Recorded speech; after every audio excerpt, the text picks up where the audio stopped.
Hi, everybody. It's 10:30, and here we are once again. This is Nightcap number 19. If you're joining me for the first time, I guess maybe you can consider yourself lucky you missed the first 18. Or you can say, golly, how could I watch those? And I said, they're all up on YouTube, and they're all up on Facebook on my reels. So just John Michael Marty. Look at my reels, and you'll find them. Almost all of them, not quite all, but they're up there. Also, it's a unique day. It's 420. You know, for potheads, it's a special day. Why? I don't really know because I'm not a pothead. But it is a special day for Linda and I because we got married 30 years ago today, April 20th, 1996.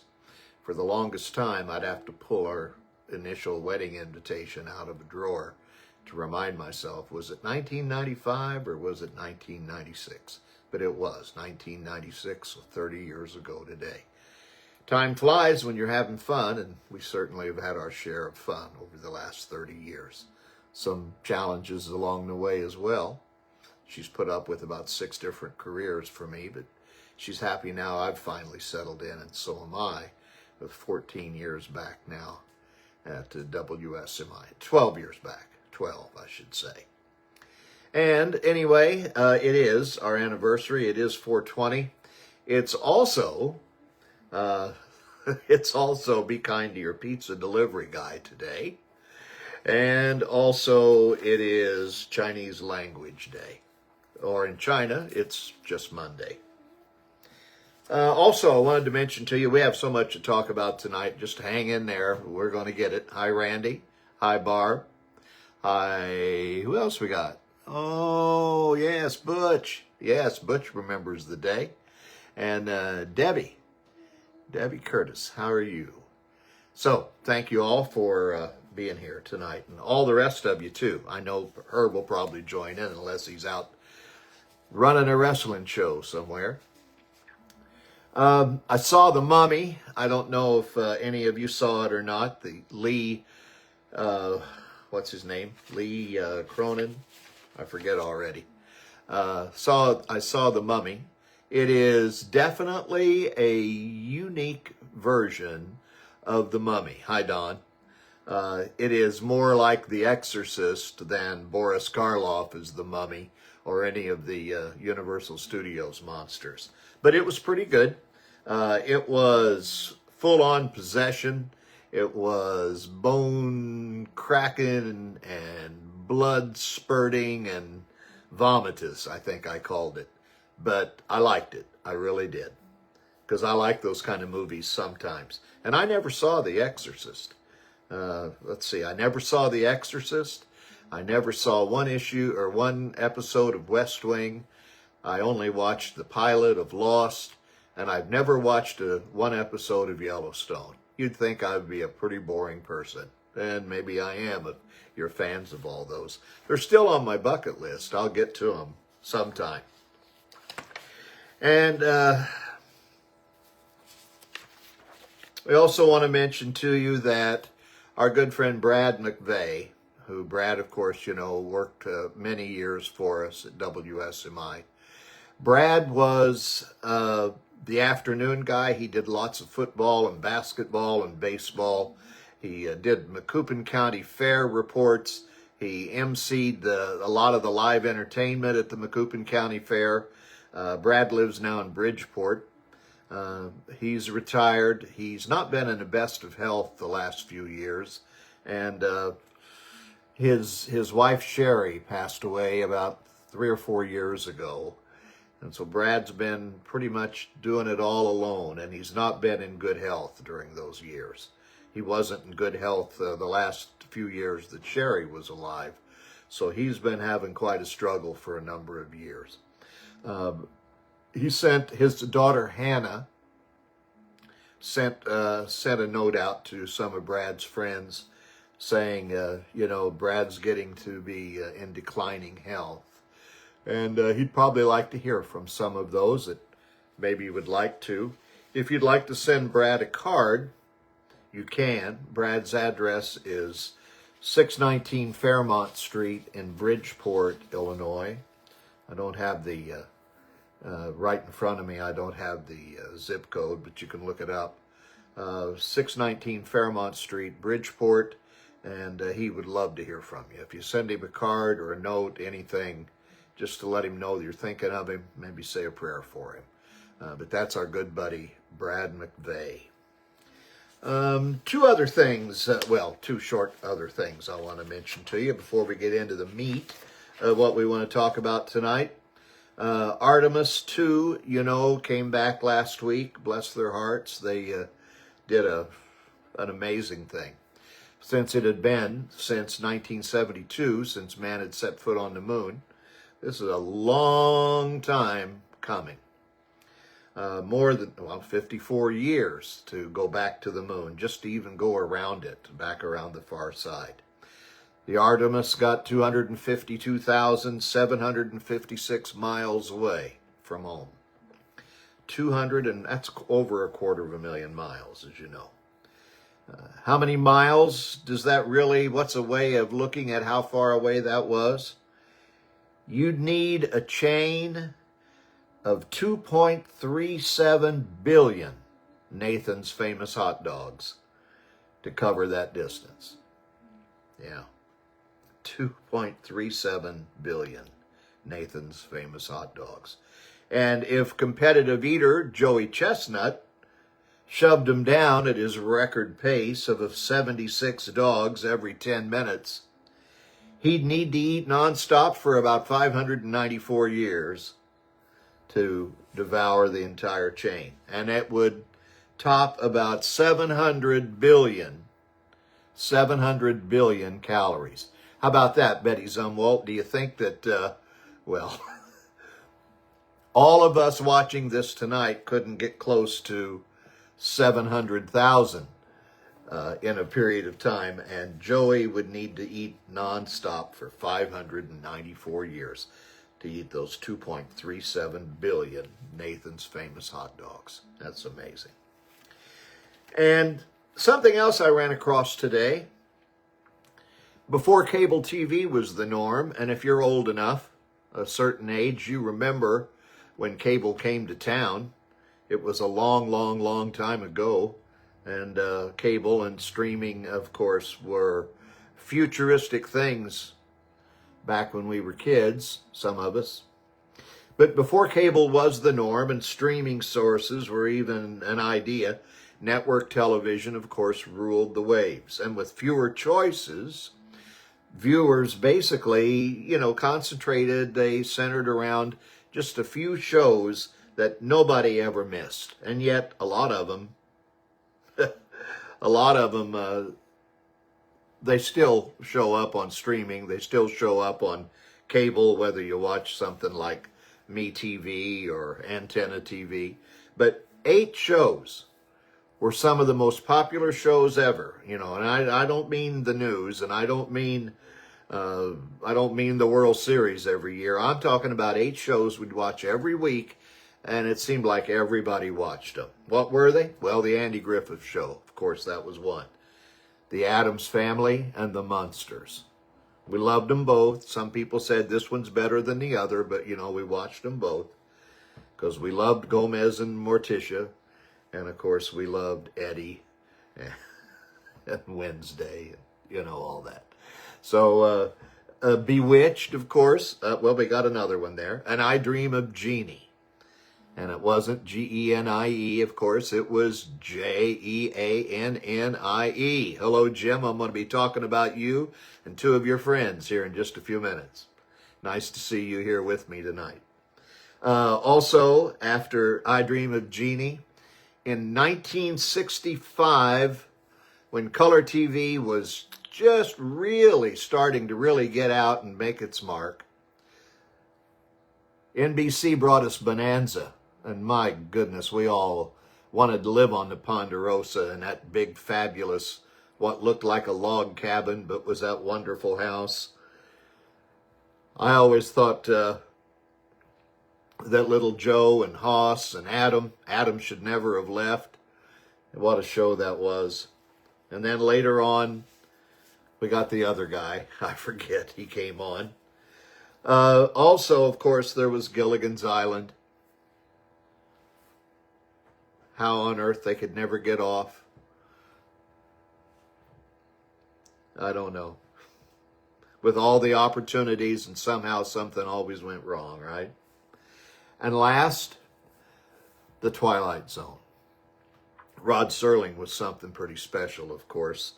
And if you were a fan of The Twilight Zone and you watched it every week, you know, The Outer Limits wasn't quite as good. The Twilight Zone was special. Although, of course, The Outer Limits had hour-long episodes, and some of those were pretty good. But The Twilight Zone, maybe the penultimate or the ultimate episode of The Twilight Zone. And you know, you all had your favorites, whether it was Burgess Meredith breaking his glasses, or, you know, maybe it was Gig Young getting off at that train station and being back in his old hometown with 30 years going by. The one Twilight Zone episode that I think everybody remembers was the one with Lloyd Bachner going up onto that spaceship as his assistant, his lovely female assistant, desperately yells to him, "It's a cookbook." Yes, the episode was To Serve Man. Rod Serling was the best. Now, so, okay, there's some of those. I mentioned to you it is Chinese Language Day and Pizza Delivery Day. It's our anniversary. I saw a life jacket from the Titanic sold at Sotheby's in auction for $906,000. $906,000, the life jacket. Why? Because it was signed by 8 survivors. Some people said it was fake. Maybe it had Kate Winslet's name on it, I don't know. But anyway, $906,000.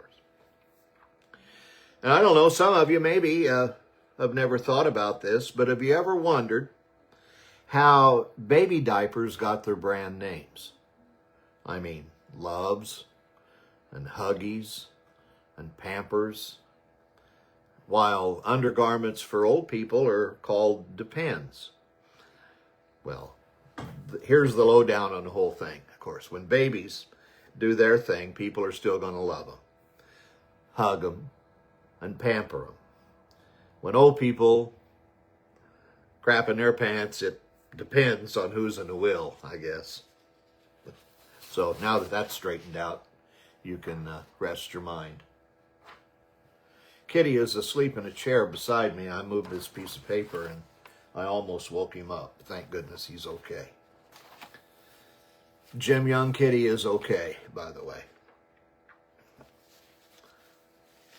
Okay, now to the important stuff I wanted to mention to you.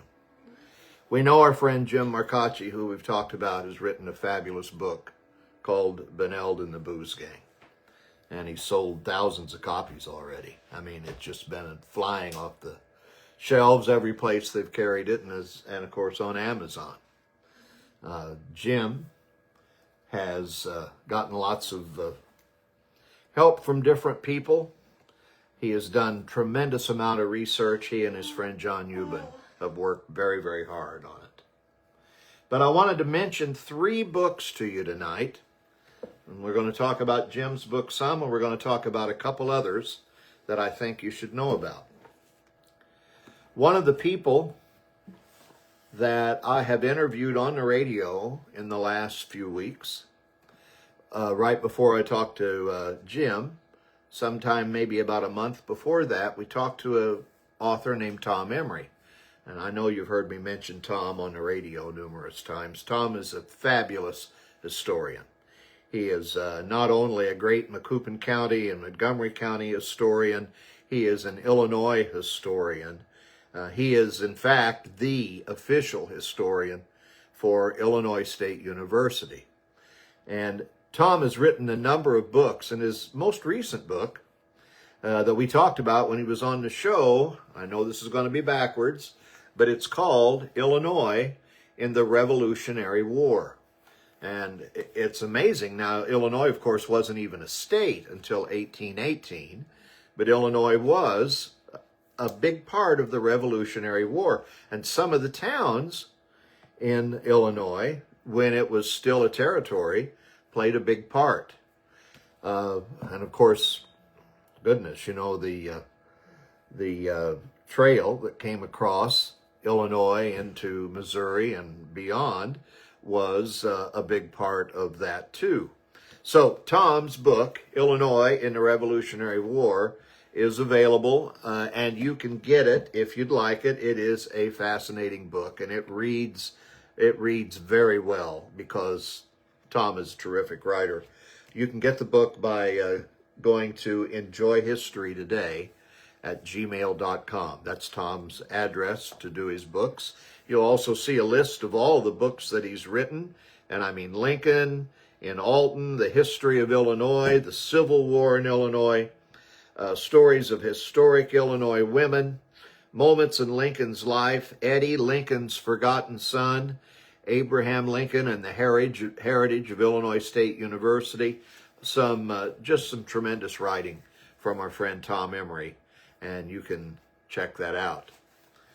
Now, one of the people that Tom Emery gives a lot of credit to, and also Jim Marcacci, is a guy by the name of Taylor Pensoneau. Now, Taylor Pensoneau worked for, well, he had about a dozen careers, it seems like.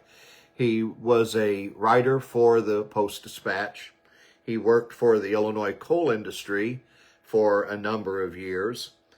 He worked for the Capitol Bureau in Springfield. And all this time, what he was doing was researching, similar to Jim and John, he was researching criminal activity in southern Illinois. Now, Jim, you're going to love this. In Benld and the Booze Gang, talking about Dominic Terro and talking about the Chicago gangsters and the St. Louis gangsters and all that up and down Route 66, there was a whole lot of Illinois that was not on Route 66. And one of the things that I asked Jim when we talked on the interview on the radio, I said, Jim, I said, did the Sheltons ever come into play in Benld? And he said he did not think so. He never ran across their name. However, the Notorious Sheltons ran Southern Illinois. Frankly, they were involved very much in the gambling from the 20s all the way up to the 50s. And the book by Taylor called Brothers Notorious tells the story, and it is an amazing read. And quite frankly, if you have Benld and the Booze Gang, I highly recommend having this book right beside it, because then you will basically have the history. I mean, because the Sheltons ran Peoria to East St. Louis, but they bypassed Benld for good reason. And plus they kept busy down in southern Illinois, because the folks down there, the Sheltons and a couple of other gangs, were fighting back and forth an awful lot. Hi, Herb. Now, I know Herb is old enough to remember, not that he was involved with, but old enough to remember people like old Buster Wortman, and he probably had heard of the Sheltons, because, like I say, from the 20s to the 50s, the Shelton gang, they were very much involved in all the gambling and all of the bad stuff going on in East St. Louis. So Brothers Notorious, the Shelton gang, Southern Illinois' legendary gangsters, that's the book. If you can't find it on Amazon, Taylor Pensoneau has his own website where you can get his books. And by the way, one of the bad guys, we'll call him Al Capone's Frank Nitti. The Sheltons had a guy named Blackie Harris. Blackie Harris, Charlie Blackie Harris, spent a great deal of time in prison because obviously he got caught. He was a murderer, and he was the hit guy for the Sheltons. And when my lovely wife Linda, who I told you is our 30th anniversary today, when she was a young girl just out of high school, Linda worked for the Illinois Parole Board.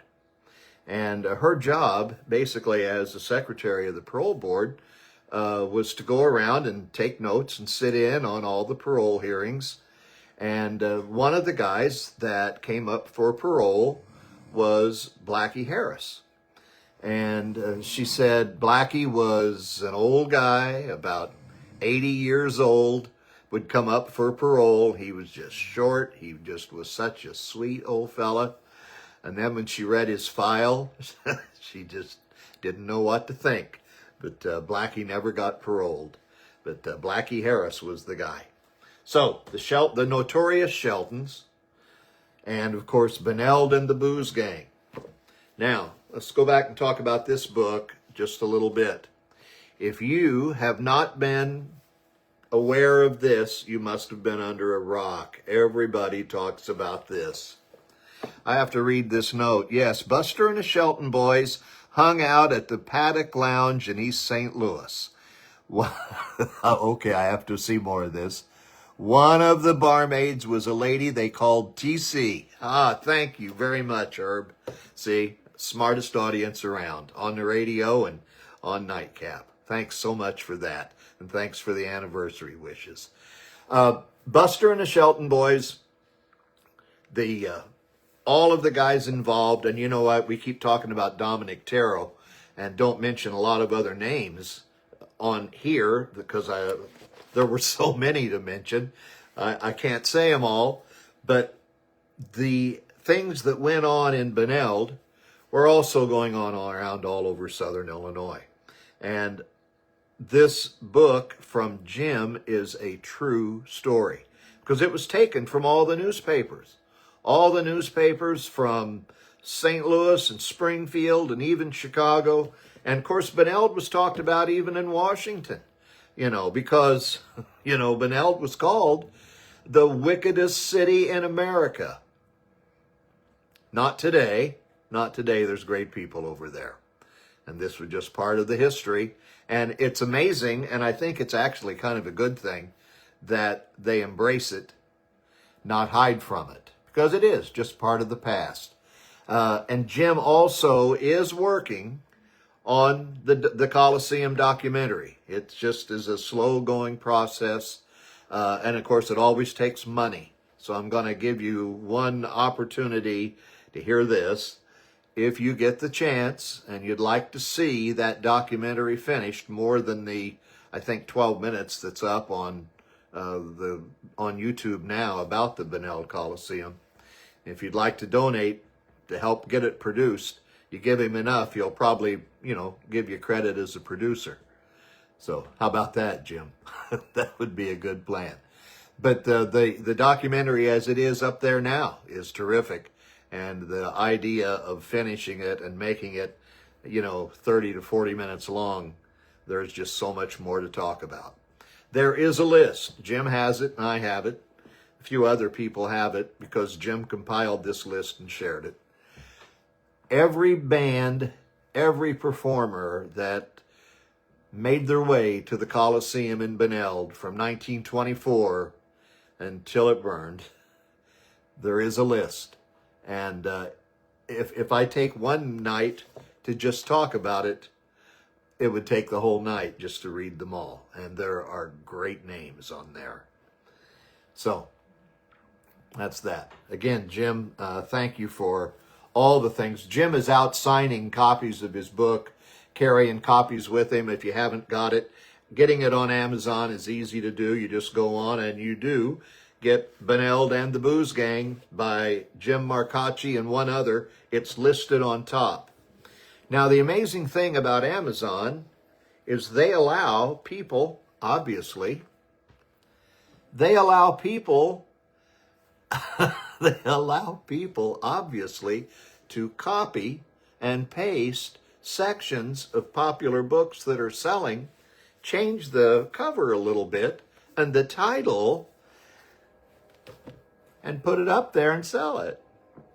You don't want to buy somebody's copy or stolen 60 or 80 pages. You want to buy the original, the book that tells the whole story from the man who spent all the time working on it. And also do it in honor of our good friend John Ubben, who also was involved in this and spent hours and hours, hundreds of hours, just like Jim. And Jim finished it definitely to make sure it got done, because he promised John it would be. And it is. It is terrific. Now, dates, if you, I know that Jim has posted on Facebook numerous times the places that he's going to be. And I know he's going to be in Hillsboro May the 9th, I believe. And I know the original date that he posted was wrong. So if he pops it up there again, tells me the date and the time. Yeah, there's 13 bogus books about Benld and the Booze Gang on Amazon. Now, they're all listed together, but Jim's, it is still on top. Right, Jim? I hope so. Jim says he's selling producer positions. That's okay. That's good. We want to get that done for sure. Okay, so now I've told you about 3 wonderful books. Tom Emery's Illinois and the Revolutionary War. The Brothers Notorious, the Shelton Gang, and Benld and the Booze Gang. These are done by authors that you should know. They are done extremely, extremely well. Okay. You worn out yet? I got some more to talk about. Today on the radio, I heard a story that somebody said they are possibly considering phasing out the nickel. Now, we've already, May 9th from 10 to noon in Hillsboro at the bookstore there. On Main Street in Hillsboro. They are considering phasing out the nickel. We've done it to the penny. And if the nickels go, I don't know. So I said to somebody, a penny for your thoughts. Call in and give me your 2 cents of your opinion, give us your opinion. And then I thought, how many different phrases do we have in our society and in our vocabulary about change? And I thought, okay, we've got a penny for your thoughts. We've got 2 cents worth. We've also got wouldn't give a plug nickel. Thank you, Mike Gibson, for that. And Jim Marcacci. Too poor to have 2 nickels to rub together. And then somebody said, how about a quarter for the cure, or for the call? Yeah, quarter for the call. That's a good one. So, and of course, we even have a candy bar named 100 Grand. And a lot of times people say they won't give a $5 bill. They'll let George do it because he's on the single. No kidding. How many times have you ordered, say we just keep on going and keep on going. How many times have you ordered something from QVC or Home Shopping Network? And I would say, yeah, pennies from heaven. Thank you, Butch. Absolutely. I would say that probably not as often now as maybe you did years ago. And it is a fact because the parent company of QVC and the Home Shopping Network have filed for Chapter 11 bankruptcy.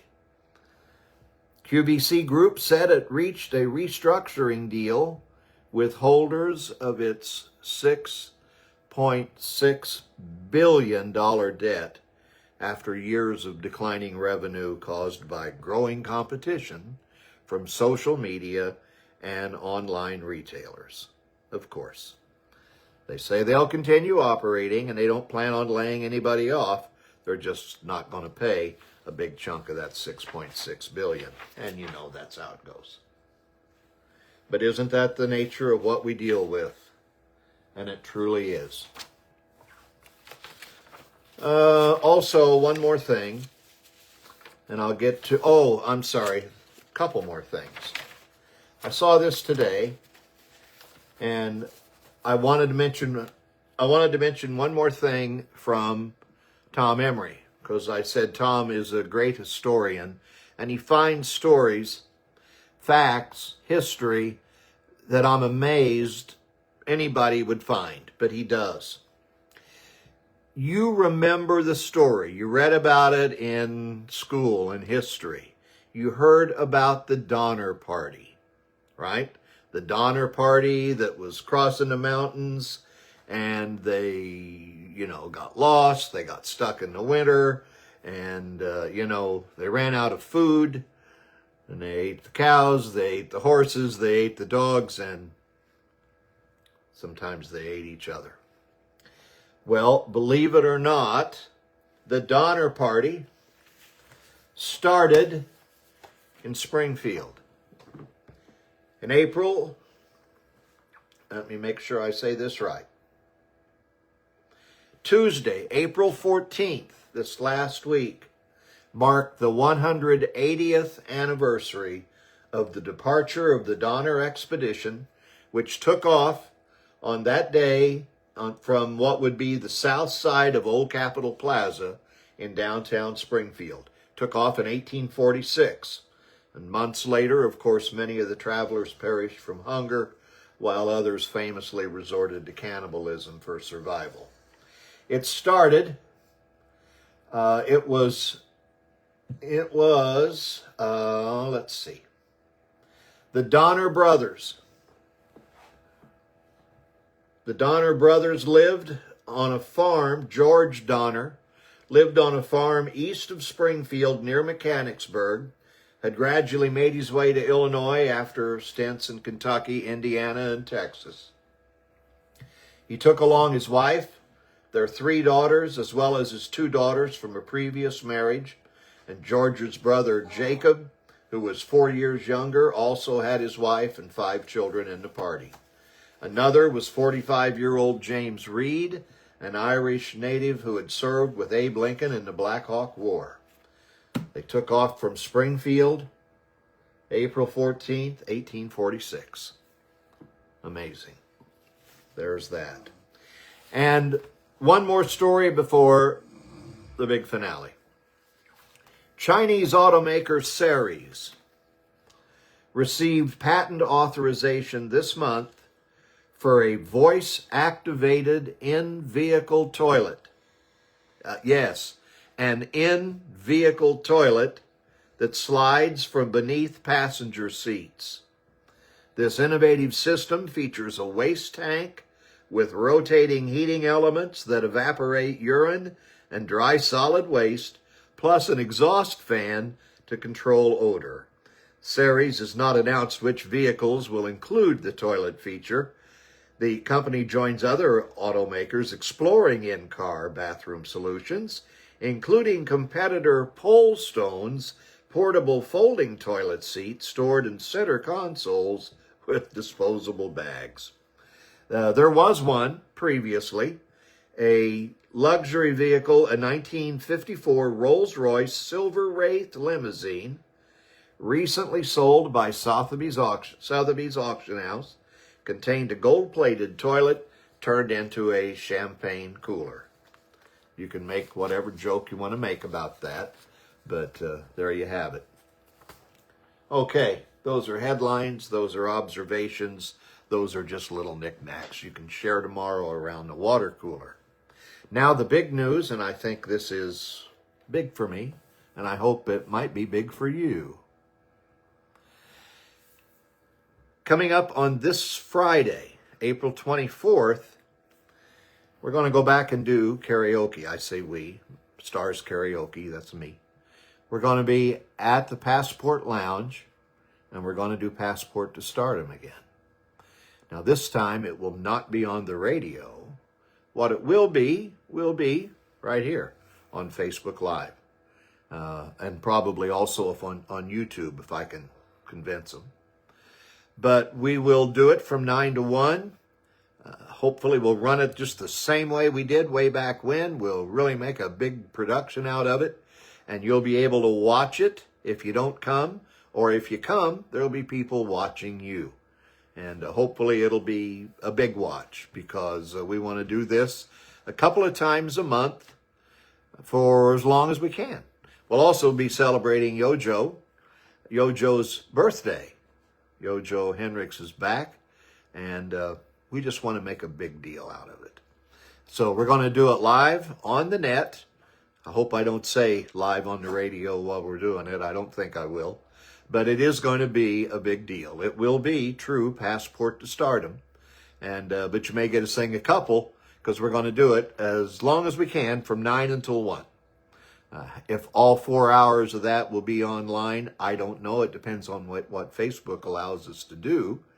I know it may be for an hour or two, or it may be for 3 or 4, but we're going to start at 9. You know, on the radio, we used to start it at 10 and go until midnight. Now, here's the reason why Passport to Stardom on the radio ended anyway. Because back in the late 90s, early 2000s, it was a Friday night staple. But I think around 2004 or 5, I don't even remember the exact day anymore, the exact year. But at one particular time, the Cardinals, which for years and years had been on KMOX radio and their Cardinal radio network, had been outbid by KTRS in St. Louis. And KMOX, of course, 50,000 watts and could be heard in 38 states. KMOX was 5,000 watts regional, and at night their signal didn't get hardly across the river coming east. It was more pointed west and south. So the Cardinals, recognizing that, came to WSMI. Mark Lamping was the president of the Cardinals at the time. He drove over and talked to Hayward and Terry Todt. And don't imagine, I can't imagine the surprise that Hayward got when Mark Lamping said, we want to pay WSMI, we want to buy the time to make WSMI the flagship station of the Cardinals. So that's what happened. Well, of course, there were no Friday night off days, and games were rarely done by 10 o'clock. So, you know, Passport to Stardom had to go, because the Cardinals were paying a whole lot more than what Yojo was paying for those 2 hours on Friday night. It was substantial to her, but it wasn't anything compared to the Cardinals. So that's that. It will be Friday night. You'll hear commercials on the Ox on Thursday and on WSMI FM on Friday, letting everybody know. So hopefully we'll get a great crowd, and we'll get a great deal of people watching. So that's it for us tonight. We went a little longer. I've been running about 25 minutes. Tonight we went about 37, so I'm happy for that. If you missed part or all of this tonight and you just happened to tune in, it will be back up on Facebook on demand tomorrow, probably actually in a few minutes. And we'll get it up on YouTube as well. Thank you so very, very much for hanging out with me. You guys have been great. And we'll do this again next Monday night. Okay? We'll see if we'll get to number 20. All right. Good night, everybody. Thank you.